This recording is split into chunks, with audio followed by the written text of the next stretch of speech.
Outside of Sonia Sotomayor's immediate circle of family and friends, there was likely no place where the appellate judge's nomination to the Supreme Court meant more today than the Bronxdale Houses, a housing project in the Bronx.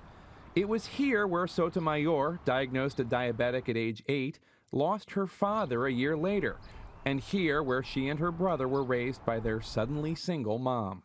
There is one extraordinary person who is my life aspiration. That person is my mother, Selena Sotomayor. She worked often 2 jobs to help support us after Dad died.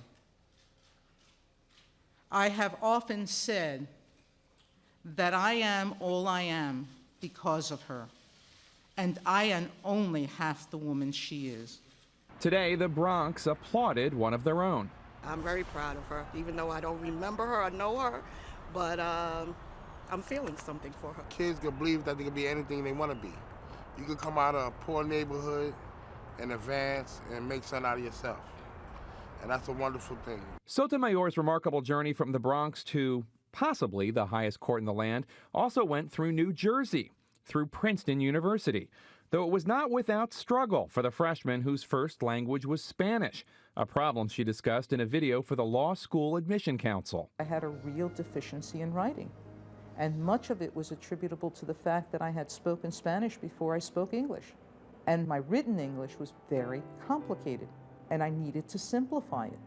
And I realized that I had some convoluted, complex sentence structures that I had to change.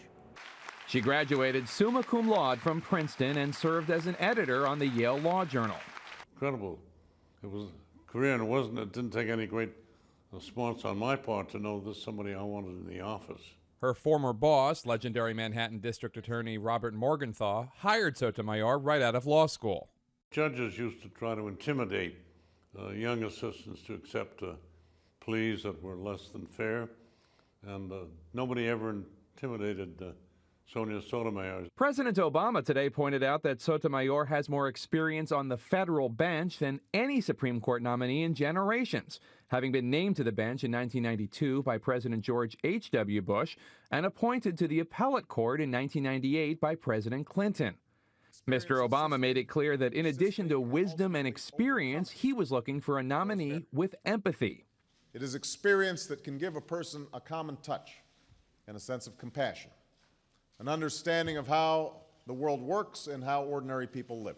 Conservatives have called empathy another word for liberals creating laws from the bench. Usually that's a code word for an activist judge. The president today denied that's what he meant. That a judge's job is to interpret, not make law. But he was taken by her story and how it affected how she ruled from the bench. In 1998, Sotomayor said her first judgment to convict, sending a drug offender to jail for 5 years, gave her, quote, a deep, deep sense of there but for the grace of God could I have gone, and many that I have loved. A former clerk says empathy did not result in more lenient rulings, but just respect for humanity. She sentenced a young man who was a drug dealer to a substantial sentence and did it, though, in a way that conveyed that she understood both the ravages of crime on the community where this individual came from and the difficulties and obstacles of growing up in that type of community. When President Obama met Judge Sotomayor for the first time last Thursday, an official says, he found their views of the law compatible. As she has accomplished so much in her life, she has never forgotten where she began. I strive never to forget the real-world consequences of my decisions on individuals, businesses, and government. The White House says in her 17 years on the bench, her record is one of a judge who respects precedent. But conservatives point to this comment she made at Duke University in 2005. Court of Appeals is where policy is made. And I know this is on tape, and I should never say that because we don't make law, I know. Senator Jeff Sessions of Alabama, the top Republican on the Judiciary Committee, may have some concerns about this statement. If a judge is making a legal decision, it shouldn't be a decision based on feelings. Sotomayor's most controversial case is about to be ruled upon by her possible future colleagues on the Supreme Court. She was on a 3-judge panel ruling against a group of white and 1 Latino firefighters who were passed over for promotions and who are now alleging racial discrimination. I got screwed out of a captain's badge because of the color of my skin. The White House says Sotomayor was just upholding precedent, but already conservative groups are using the ruling to paint Sotomayor as, well, as this. But on Sotomayor's court, the content of your character is not as important as the color of your skin. Other conservative voices are criticizing the judge for a comment she made in 2001, when she questioned that famous notion that when deciding a court case, a wise old man and a wise old woman would reach the same conclusion. Said Sotomayor, quote, "I would hope that a wise Latina woman with the richness of her experiences would more often than not reach a better conclusion than a white male who hasn't lived that life." Obama is the greatest living example of a reverse racist, and now he's appointed one to the U.S. Supreme Court.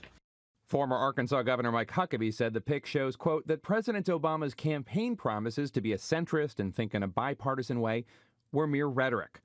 Unfortunately for Huckabee, perhaps inadvertently illustrating the racial minefield this nomination poses for his party, he referred to the nominee, Sonia Sotomayor, as Maria Sotomayor, though he quickly corrected it. Morgenthau says those conservatives who oppose her as a liberal activist are misinformed. Talk to the guy she sent to prison for 75 years. Ask him whether he thinks she was a liberal.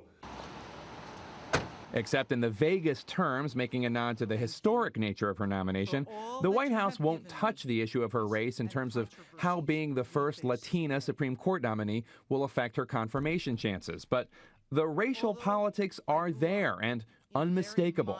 Well, this is a politically shrewd nomination because it pleases the fastest growing minority in the United States, Latinos, Hispanics, and it not only pleases them, but it puts the Republicans in a difficult position coming off the 2008 election when they did particularly badly among that group. The politics of this fight have only just begun. This is Jake Tapper for Nightline at the White House.